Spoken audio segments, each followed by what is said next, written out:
é a verdade?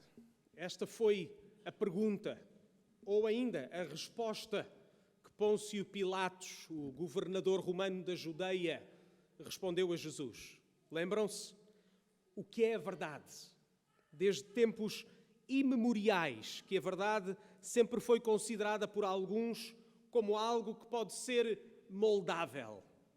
Moldável às nossas circunstâncias, à cultura onde estamos, às nossas necessidades ou interesses, à nossa conveniência, aos nossos sentimentos. Hoje tornou-se comum, até banal, ouvir dizer que a verdade é relativa. Cada um tem a sua. Eu tenho a minha, tu tens a tua. A verdade não existe, dizem. Apenas existem perspectivas de que vivemos num mundo plural e tolerante, onde não deve existir mais espaço para dogmatismos. Mas, meus queridos irmãos, meus queridos amigos, por muito que a verdade seja questionada, nós sabemos de forma inata que existe uma verdade objetiva. A ironia, sabem, num mundo que questiona tanto acerca da verdade e da própria existência da verdade, num mundo de informação, contra-informação e opinião, as pessoas continuam a dizer que querem a verdade. Exigem-se e esgrimem-se factos. Fala-se sobre ciência. Combatem-se as que são chamadas de fake news. Temos o fact-check do Observador, o polígrafo da SIC, o preto e branco na CNN. E isto acontece porque as pessoas sabem, de forma inata, que existe uma coisa a que chamamos verdade. Que não pode haver contradição de factos. De forma universal, sabemos bem que uma mentira é errada. Uma criança sábio, logo que se pode exprimir. Papá, mas tu prometeste. Porquê? Porque bem sabemos que palavra dada deve ser cumprida. Mas alguém pode dizer, mas esses factos e essas noções não se aplicam à religião. Existem coisas que são empíricas, que a ciência pode provar pela observação, mas a religião não. A religião é do âmbito do transcendente. A religião está além da nossa compreensão e não pode ser demonstrada. É apenas da esfera pessoal e por isso cada um tem a sua. Nenhuma experiência religiosa é melhor do que a outra, porque todas elas são experiências de coisas que estão muito acima de nós. Cada um tem uma experiência do divino e cada experiência é diferente. De que as religiões são, por isso, meras tentativas imperfeitas, mas todas elas válidas de alguma forma de experimentar o divino. Isto é o que nós ouvimos. E sabem, numa coisa nós estamos de acordo. Uma das coisas que nós cristãos acreditamos e temos ensinado ao longo dos séculos é que Deus é incompreensível.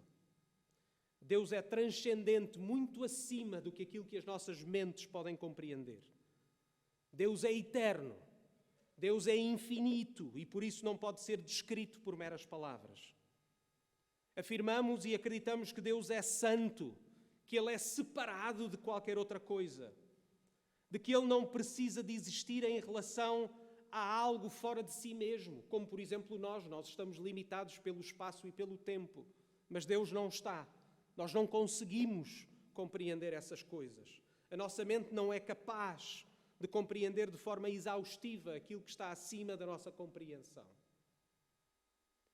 Mas isso não é o mesmo que dizer, ou seja, dizer que Deus é incompreensível nesta medida, não é o mesmo que dizer que Deus não pode ser conhecido. E é nesse ponto que nós divergimos. É que, embora acreditemos que Deus é transcendente, a transcendência de Deus não é tudo o que nós temos para dizer acerca de Deus. Deus também é imanente. A Bíblia ensina-nos, por exemplo, que nós fomos criados à imagem de Deus e que por isso os seres humanos refletem, ainda que de forma imperfeita, quem Deus é. Mas acima de tudo, Deus é imanente, porque sendo Deus, Ele tornou-se homem. E esta é a afirmação mais revolucionária que os cristãos acreditam e que, por ser verdade, altera toda a nossa percepção da realidade. Deus não está apenas acima da criação, Deus tornou-se como um de nós, na pessoa do Senhor Jesus Cristo. E essa realidade muda tudo. Por isso convido-vos a abrirem as vossas Bíblias na primeira carta do apóstolo João, no capítulo 1. Convido-vos a ficarem de pé para lermos esta passagem das Escrituras. Eu sei os irmãos mais atentos já se estão a questionar porque é que não é até ao versículo 10, porque essa foi a informação que nós demos no boletim da semana passada. Mas o vosso pastor, enquanto estudava esta passagem, chegou à conclusão que os irmãos não queriam estar 2 horas a ouvir-me falar e, portanto, considerou que devia limitar-se aos primeiros 4 versículos desta carta. Primeira Epístola de João, capítulo 1, versículos 1 a 4. Diz-nos assim: O que era desde o princípio, o que ouvimos, o que vimos com os nossos olhos, o que temos contemplado e as nossas mãos tocaram da palavra da vida. Porque a vida foi manifestada e nós a vimos e testificamos dela. E vos anunciamos a vida eterna que estava com o Pai e nos foi manifestada. O que vimos e ouvimos, isso vos anunciamos, para que também tenhais comunhão conosco. E a nossa comunhão é com o Pai e com o seu Filho, Jesus Cristo. Estas coisas vos escrevemos, para que o vosso gozo se cumpra. Podeis sentar.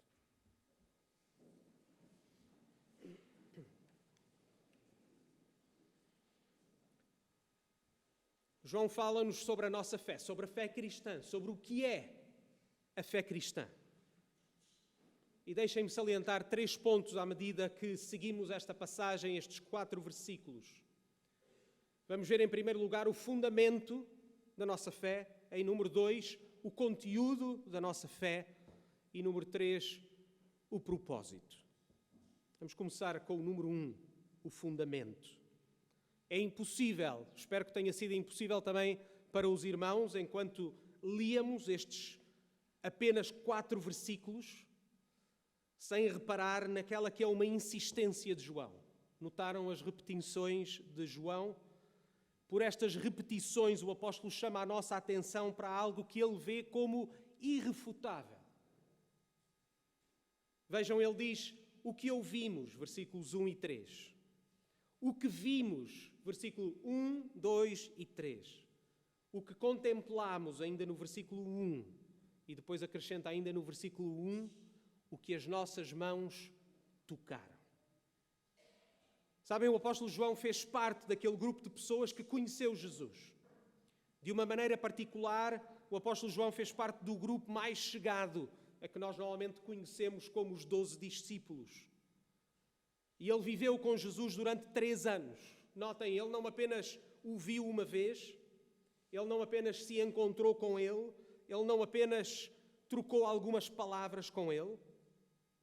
João viveu com Jesus durante 3 anos. Ele testemunhou o que Jesus disse, o que Jesus fez.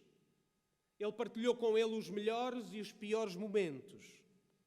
Desde o levantar até ao deitar, Jesus foi uma presença constante na sua vida durante 3 anos. É exatamente isto que João diz, por exemplo, no final do Evangelho, que também toma o seu nome, em João 21 a 24, depois de ele ter relatado todos aqueles a que ele chama sinais e a vida de Jesus, em que ele diz, este é o discípulo que testifica destas coisas e as escreveu. E sabemos que o seu testemunho é verdadeiro. João parece estar muito certo do seu testemunho. João parece estar muito certo da sua credibilidade como testemunha.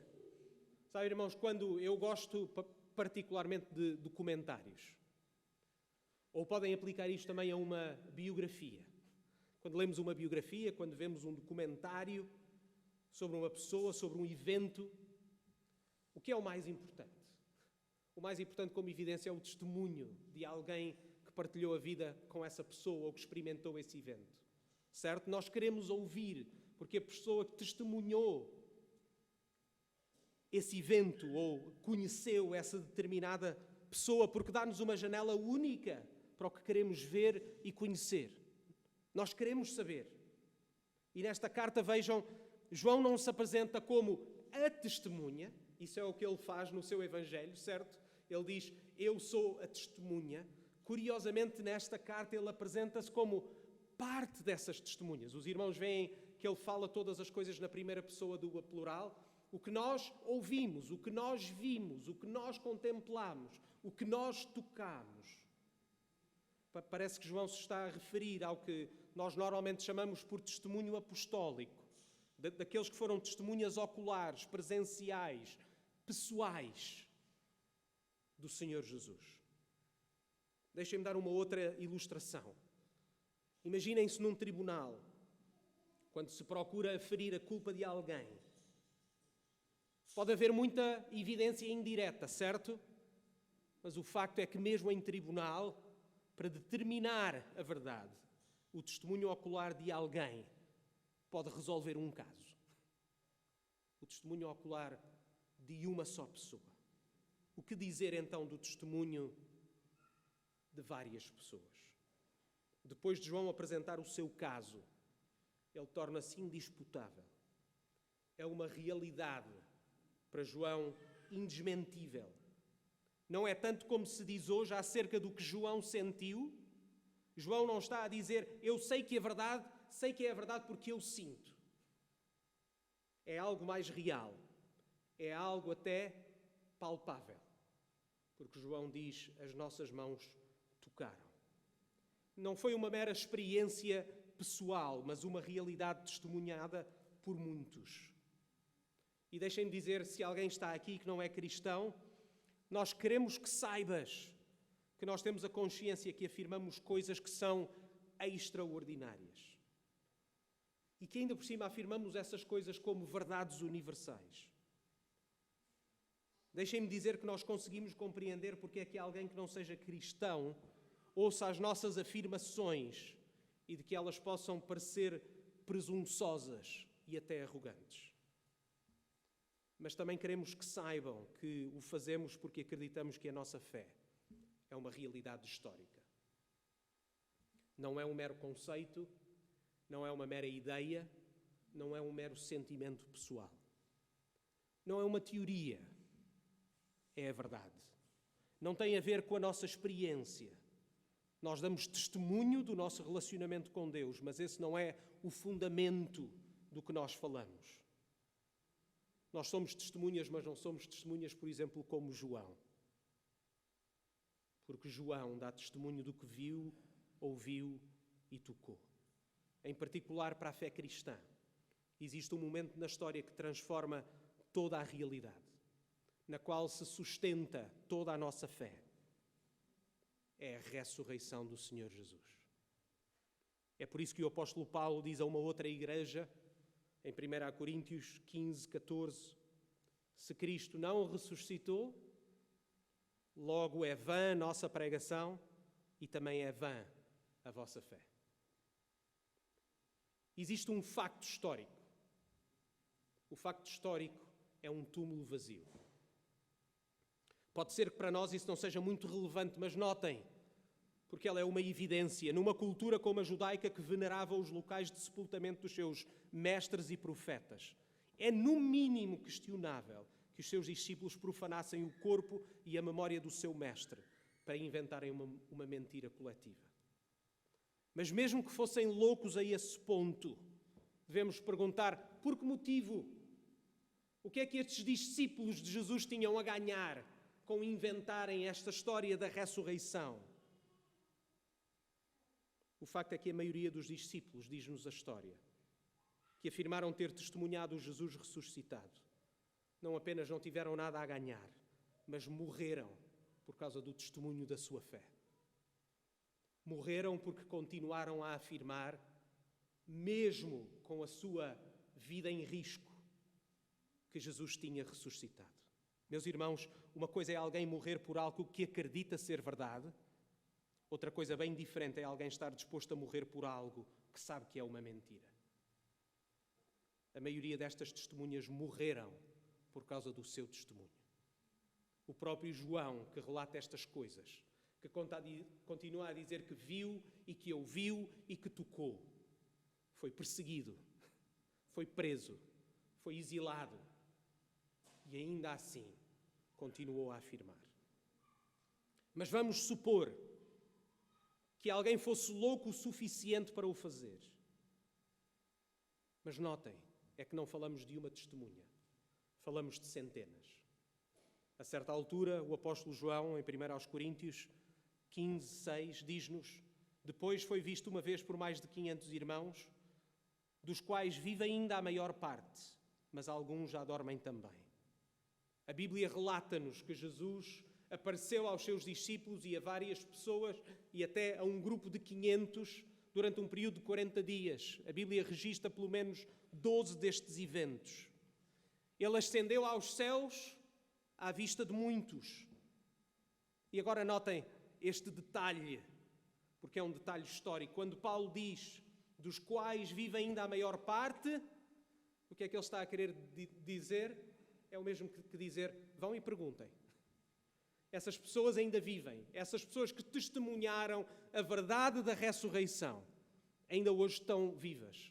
Vão e perguntem uma a uma. Vão, confirmem com elas. É o mesmo que o apóstolo João faz com a insistência quando diz: nós ouvimos, nós vimos, nós contemplamos, nós tocamos. Uma coisa é questionar o testemunho de uma só pessoa. Mas como? Pergunta-se. Como manter um movimento sustentado no testemunho de centenas de pessoas, se ele era uma mentira? Este movimento seria facilmente aniquilado caso alguém tivesse aparecido com prova em contrário. E os judeus bem que tentaram. Se uma testemunha ocular fosse apresentada como não credível, ou testemunhas que no meio da pressão ou peso na consciência começassem a renunciar ao que disseram e ao que viram. Mas não temos qualquer relato que alguma tenha o feito. Em vez disso, o que nós vemos é que a fé cristã espalhou-se com base no testemunho dos apóstolos, que nada tinham a ganhar neste mundo, mas tudo a perder. Uma coisa é alguém jurar a pé juntos que viu ou sabe alguma coisa com o intuito de lucrar com ela. Outra coisa, notem, é alguém continuar a garantir que Jesus ressuscitou quando a sua vida de forma literal estava em jogo. E mais uma vez, a maioria destas testemunhas perdeu a sua vida neste mundo ao garantir que são testemunhas da ressurreição. Morreram a anunciar que Jesus tinha ressuscitado. Aos céticos, mais uma palavra. Ao contrário do que alguns assumem, os discípulos também não esperavam que Jesus ressuscitasse. Na verdade, a maioria das vezes que o Jesus ressuscitado apareceu a alguém, as pessoas pensavam que era uma outra pessoa ou que estavam a ver um espírito. Lembram-se disso? Quando, por exemplo, lemos em Lucas 24, 36 a 39, quando lemos que, e falando ele estas coisas, o mesmo Jesus se apresentou no meio deles. Era um grupo, eram os discípulos. E Jesus apresentou-se no meio deles ressuscitado e disse: paz seja convosco. E eles, espantados e atemorizados, pensavam que viam algum espírito. E ele lhes disse: por que estáis perturbados? E por que sobem tais pensamentos ao vosso coração? Vede as minhas mãos e os meus pés, que sou eu mesmo. Tocai-me e vede, pois um espírito não tem carne nem ossos, como vedes que eu tenho. Ao famoso Tomé, o cético, Jesus disse, em João 20, 27, põe aqui o teu dedo e vê as minhas mãos. Chega a tua mão e põe-na no meu lado, onde Jesus tinha sido traspassado pela lança. Lemos também que o Jesus ressuscitado não apenas apareceu, mas que tocaram nele e que comeu com eles. Lemos em Lucas 24, 30, e aconteceu que, estando com eles à mesa, tomando o pão, o abençoou e o partiu e lhe deu. Lemos em Lucas 24, 41 a 43, quando eles estavam mais uma vez espantados com o que viam. E diz-nos o texto: e não o crendo eles ainda por causa da alegria e estando maravilhados, disse-lhes Jesus: tendes aqui alguma coisa que comer? Então eles apresentaram-lhe parte de um peixe assado e um favo de mel, o que tomou e comeu diante deles.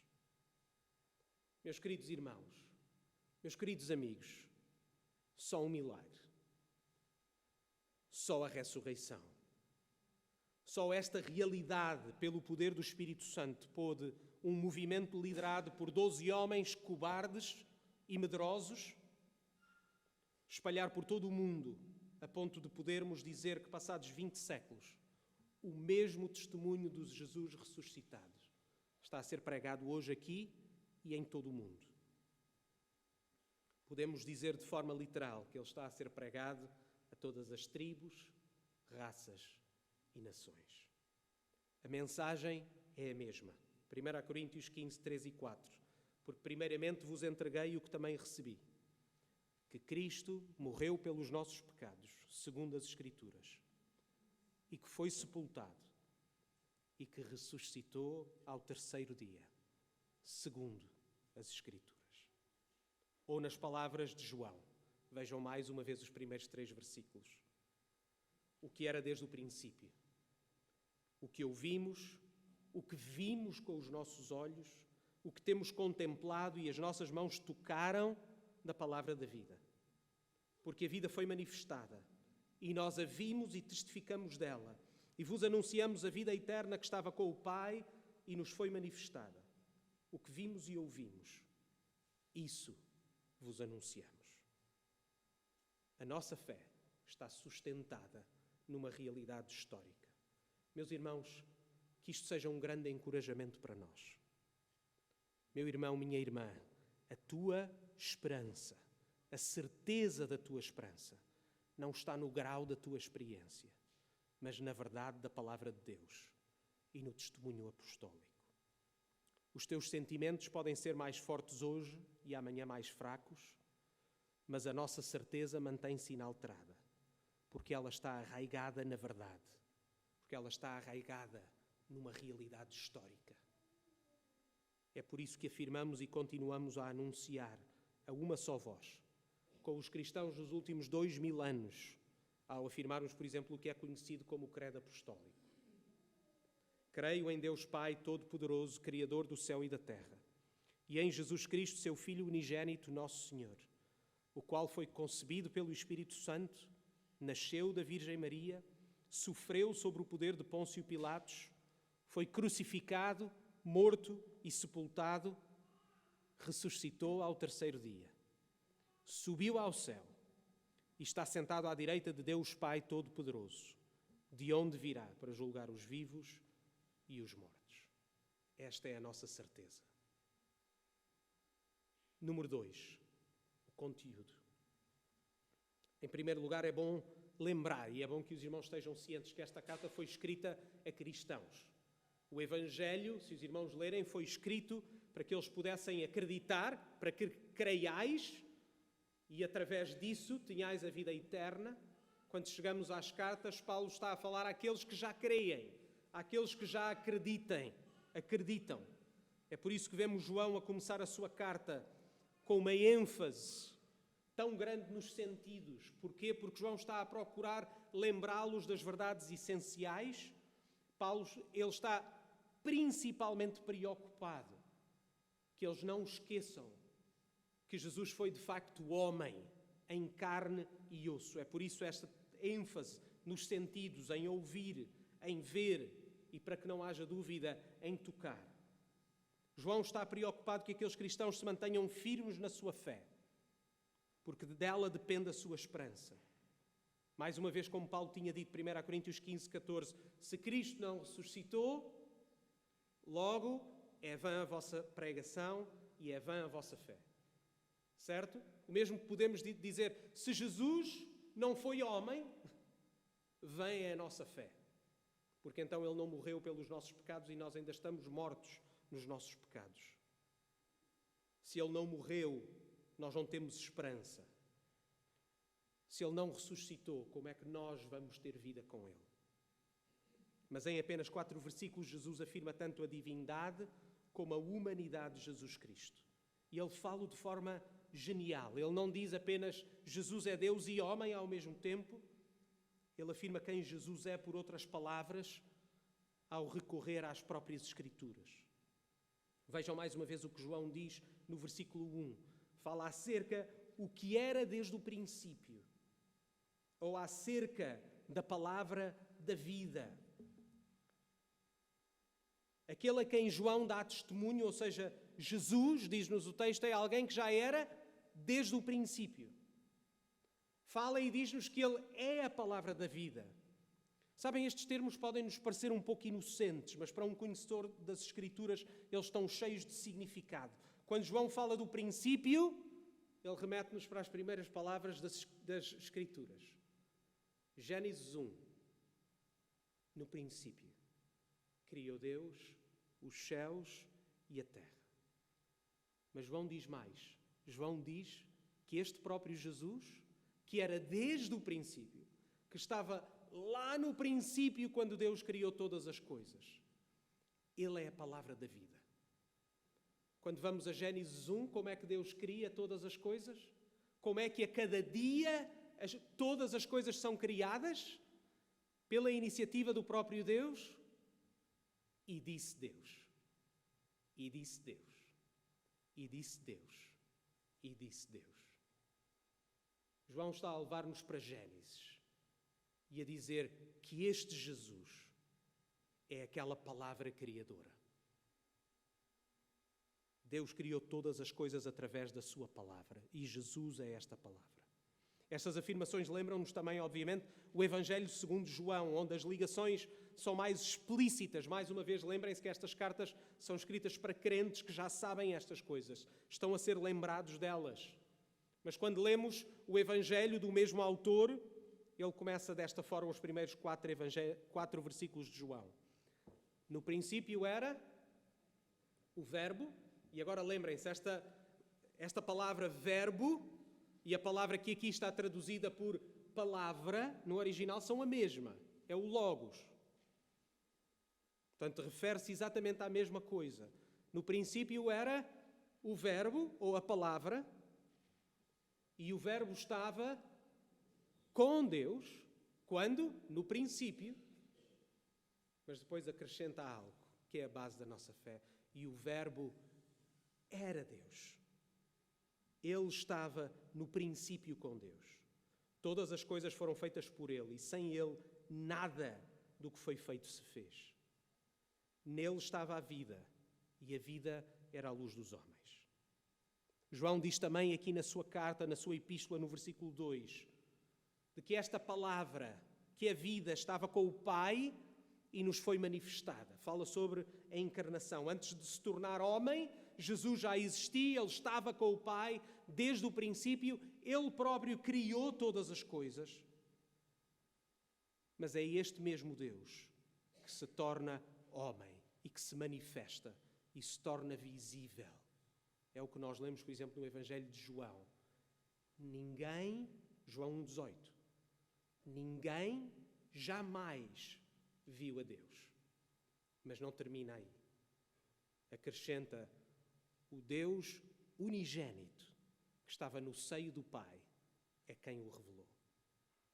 Este Filho que estava com o Pai no princípio e era Deus com o Pai, tornou-se homem e foi manifestado na pessoa do Senhor Jesus. E agora notem este título que nos pode parecer banal, mas cheio de significado, que é o Filho. Ele é referido como o seu Filho, Jesus Cristo, que tem conotações messiânicas, porque era a promessa de que Deus enviaria o seu Filho. O próprio Salmo que nós lemos, o Salmo 2, tem esta esperança: beijai o Filho, este é o meu Filho. Deus diz, nós já nos habituámos a falar de Jesus como Filho de Deus. É verdade que de uma certa maneira nós, cristãos, podemos ser chamados de filhos de Deus, mas não da mesma forma como Jesus é. Porque Jesus é o Filho. Ele é o próprio Filho. Devemos lembrar que foi esta a acusação que levou à crucificação de Jesus. Lembram-se, irmãos, foi exatamente porque os judeus sabiam que reclamar para si mesmo um título e dizer que eu sou o Filho de Deus, não é que eu sou filho de Deus, mas que eu sou o Filho de Deus, era a mesma coisa que equiparar-se a Deus. E por isso lemos no Evangelho de João, capítulo 19, versículo 7. Responderam-lhe os judeus: nós temos uma lei, falavam eles a Pôncio Pilatos, nós temos uma lei e segundo a nossa lei ele deve morrer, porque se fez Filho de Deus. O que significava que ele estava a equiparar-se a Deus. Ele estava a afirmar que era Deus. Foi o que João disse no seu Evangelho. É que o Verbo se fez carne e habitou entre nós. E vimos a sua glória. Glória como do unigênito do Pai, cheio de graça e de verdade. João 1,14. Este Deus eterno com o Pai tornou-se homem e manifestou-se. E João diz, e nós o vimos. E nós o contemplamos. E nós lhe tocamos. Acreditamos num Deus que criou todas as coisas. Mas acreditamos também que Deus, na pessoa do seu Filho, tornou-se homem, que nasceu e viveu uma vida perfeita de obediência ao Pai, que morreu para perdão dos nossos pecados e que ressuscitou ao terceiro dia para que nós possamos receber a esperança da vida eterna. E é por Ele que nós esperamos que Ele regresse. É Jesus que anuncia, que João anuncia no versículo 2. E vos anunciamos a vida eterna. João não está a anunciar alguma coisa que é fora do próprio Jesus. Ele está a anunciar o próprio Jesus, porque Jesus é a vida eterna. Ele diz, vos anunciamos a vida eterna que estava com o Pai e nos foi manifestada. É o mesmo que teve a capacidade de criar todas as coisas. É aquele que foi capaz de dar vida a todos os seres vivos. É por isso mesmo que é capaz de nos dar uma nova vida. Não nos devemos admirar que o próprio Filho, que o próprio Deus diga, eu posso fazer-te uma pessoa nova. Porque se Ele criou todas as coisas do nada, pode também agora recriar-nos à imagem do seu Filho. Que certeza e que esperança. Meus irmãos, a certeza da nossa esperança não está na nossa fé. Está no objeto da nossa fé. A certeza da vida eterna não é resultado da força ou do nível da nossa fé. Entendam, irmãos, nós não somos salvos por causa da nossa fé. Nós somos salvos por Jesus. Ele é o nosso Salvador, por meio da fé. A nossa vida, como vimos na carta de Paulo aos Colossenses, está escondida com Cristo. É Ele que a guarda. A força protetora é dele, não é nós, não é nossa. Não é da nossa capacidade de subsistir, não é da nossa capacidade de permanecermos firmes. É porque mesmo no meio da nossa fraqueza, mesmo no meio da nossa limitação e mesmo no meio do nosso pecado, o nosso bom Deus guarda a nossa vida. Entendem, irmãos? Que grande conforto para nós.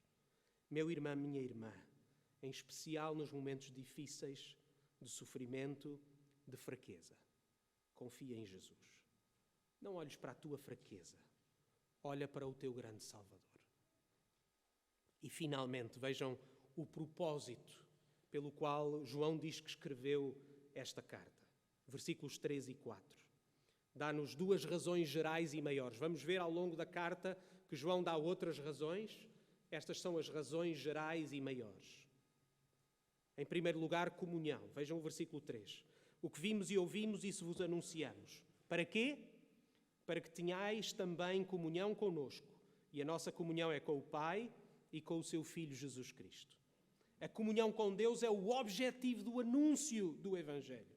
Jesus veio ao mundo para salvar os pecadores. Deus tornou-se homem e morreu naquela cruz para perdão dos nossos pecados, para nos reconciliar com Deus.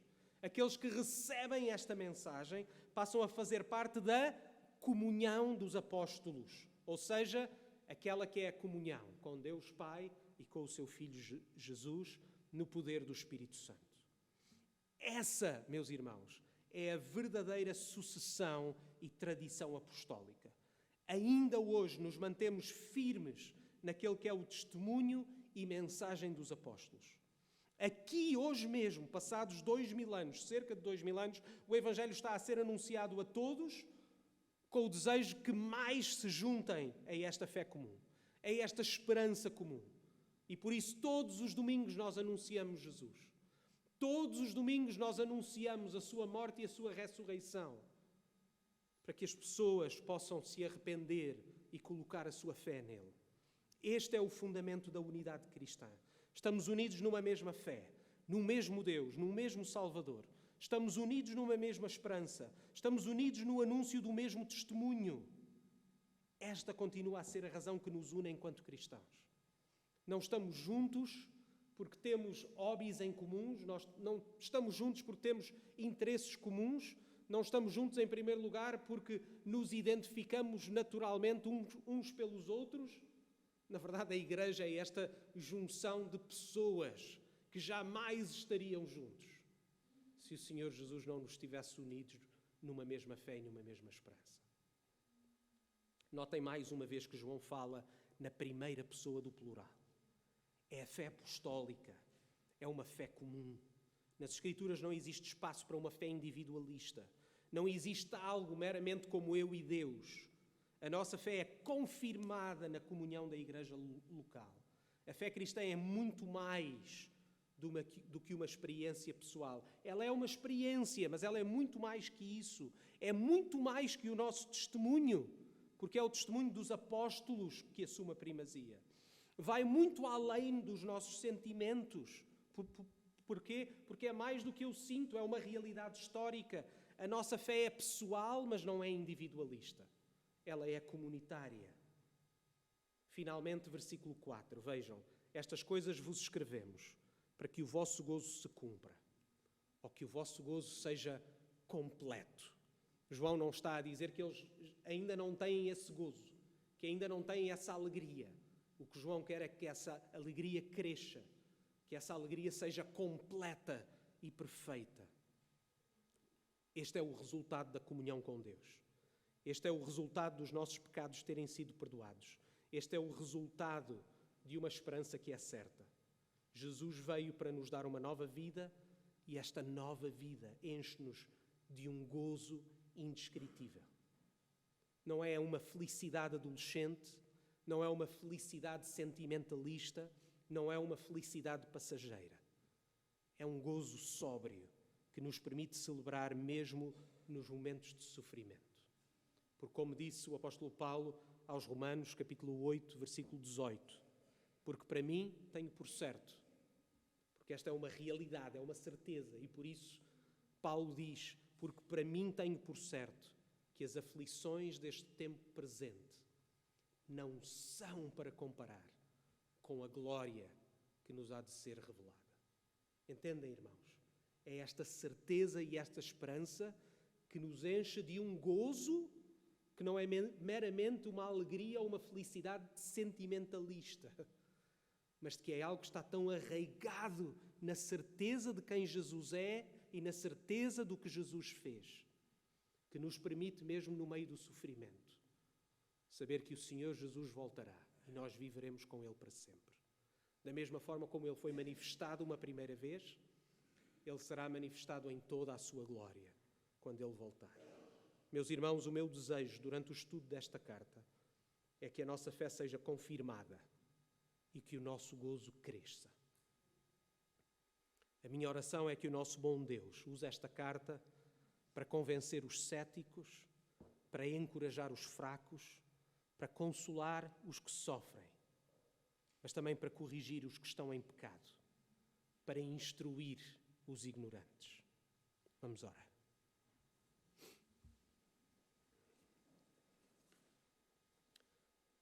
Pai do céu, nós agradecemos-te pela tua palavra, porque é na tua palavra que nós temos o testemunho certo e verdadeiro acerca do teu Filho Jesus, que é a palavra viva. E porque nós sabemos que é no teu Filho Jesus que está toda a nossa esperança. Obrigado, ó Pai, pelo encorajamento que tu nos dás, de saber que a nossa salvação não está dependente da nossa força, da nossa capacidade, da nossa habilidade, da nossa inteligência ou de qualquer outro atributo ou virtude que esteja em nós, mas apenas pela virtude do teu Filho Jesus, que cumpriu todas as coisas e que por isso nós o chamamos de nosso único e suficiente Salvador. Nós também vimos a Ti para que Tu possas utilizar a Tua palavra para nos corrigir. Para que o conhecimento acerca do Teu Filho não seja apenas alguma coisa que está nas nossas mentes, mas para que seja visível na forma como nós procuramos ser como Ele, na forma como nós procuramos conhecer a Tua palavra e obedecer a Tua palavra em todas as coisas. Ó Pai, ajuda-nos e sê conosco. Utiliza a Tua palavra para o bem e para a razão pela qual Tu te revelaste a nós, para a salvação de almas. É isso que nós pedimos, agradecendo todas as coisas, no nome do Senhor Jesus. Amém.